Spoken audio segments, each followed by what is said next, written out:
65, basically 4.5%. And if you're under 55% loan to value, 4.32%. Whoa. Yeah. Yeah. And then again, as you go up these, 7 and 10, you'll see them spelled out there. 7 years. 7 is really the most popular one that we see. Okay. 75% were at 5, basically 5%. 65, 4.89. 55, we're down in the 4.79 range.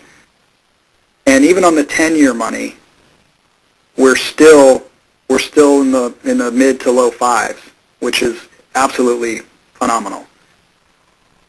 Yep, that's right. 30, and so again, we're 30 due in 7 or 30 due in 10. That rate is going to stay for that term. So whatever they pick and whatever they qualify for, that's going to be their rate for that term. And then at that point, when the loan is due, then they have to refinance. That's right. Okay. All right. Well, this is very, very good. A lot of people are going to be able to qualify for this. Let's look at the adjustable, because I think that might interest people. Usually, adjustable rates are even lower. They are. This one's really exciting. This one is based off the 1-month LIBOR index. So today the index is 0.19%. I mean, it's almost zero, basically. So that index is extremely low. 0.19. We're not talking about 1.9%. 0.19, which is like 0.2%, basically, as we're recording and making having this conversation. That's pretty darn low. It's like you said, it's close to zero. Yeah, I mean, it's extremely low. Now, we'll explain this, but the 1-month LIBOR index, as indicated by the name, that index can and does adjust monthly. I think if you looked at a 1-year historical on the 1-year or the 1-month LIBOR index, and I'm going off memory, don't quote me on this, I believe it hasn't changed much in a year. I think it might have been 0.23 or something about a year ago. I can look that up and confirm that, but I don't think it's changed very much, and it's again a very historical, almost a historical low right now. But the great thing is we're now able to index these loans to the 1-month LIBOR, and as we kind of look down here at the pricing, again, these are subject to change, but the current rates, and we're just going to look at the loan to values here, up to 80, up to 65, and up to 55, you'll notice that as they go down in loan to value, they do go up in debt coverage ratio. That's one little change that you have to notice. But if you go over here to the far right-hand column and look at the pricing, you're adding this number, this percentage, to the index above. So you would take 2.71 and add it to 0.19 to come up with your rate. Yeah, so you could have a rate that would be 2.7% almost. Yes, exactly. Which is almost we're zero rate we're ever going to get. I'm sorry? As close to zero interest as we're ever going to get in this world. Exactly. Now here's a couple of keys with this, so that you can, because some questions may come up on this. What does your rate adjust monthly? And the answer is yes. Your rate could adjust monthly. It's going to follow that index every month. You will have a cap, however, of a 1% annual adjustment per year. So your rate can't go up more than 1% or down in a year. In a year, okay. Okay, so it's relatively capped. There's a lifetime cap of 7.5%. So your rate would never go higher than 7.5% on this particular platform. And that's pretty much it. But again, I'm just so excited about this pricing. I really can't believe it. So again, it'll go up a maximum of 1 point a year, and 7.5% over the lifetime is the cap. So it'll never be higher than that.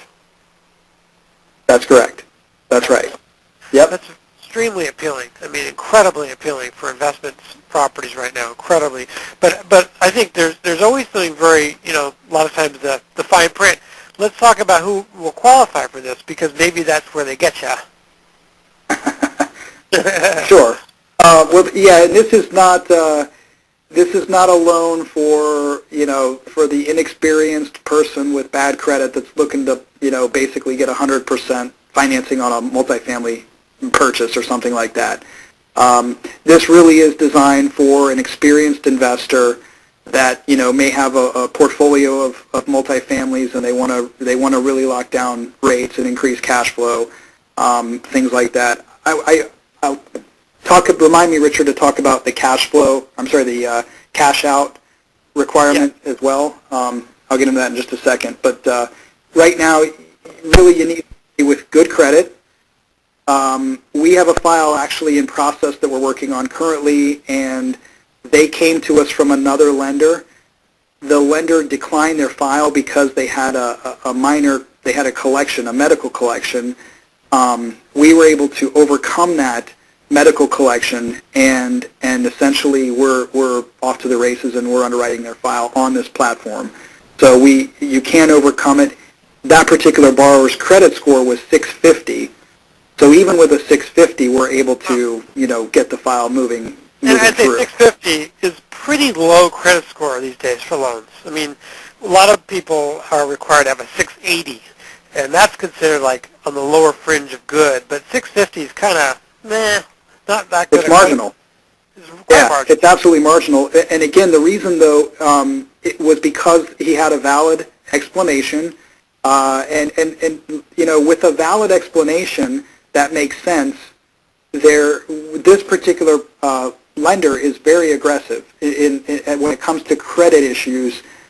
We can overcome some things. You'll see later in this presentation, they actually don't even require tax returns on this program. So there's another big benefit there. But credit issues, again, it can't be horrible. We don't want to see foreclosures and bankruptcies and things like that. Those would be deal killers. But if their score is even in that marginal range, and it looks like there's a pretty good reason why they might have a couple of issues on their credit, certainly get them to us. We'll review those and see. Can't make any promises, but it's not an instant deal killer either. We do want somebody with some experience. They have to be able to demonstrate at least 3 years of operational multifamily experience. And they don't have to necessarily have owned multifamily if they can show that they've been, in operations, working in a management capacity. But we do need somebody with experience. Typically, they want them local to the property. They want them, to be involved in the operations to some extent. That's not a hard and fast rule necessarily, but it's certainly something that's looked at. They need to have a pretty good net. What's that? How about if I rent an apartment? Does that qualify me as having experience? In other words, if you live there? Yeah. if you live in an apartment and rent it? Yeah. I know. Yeah, that would be fine.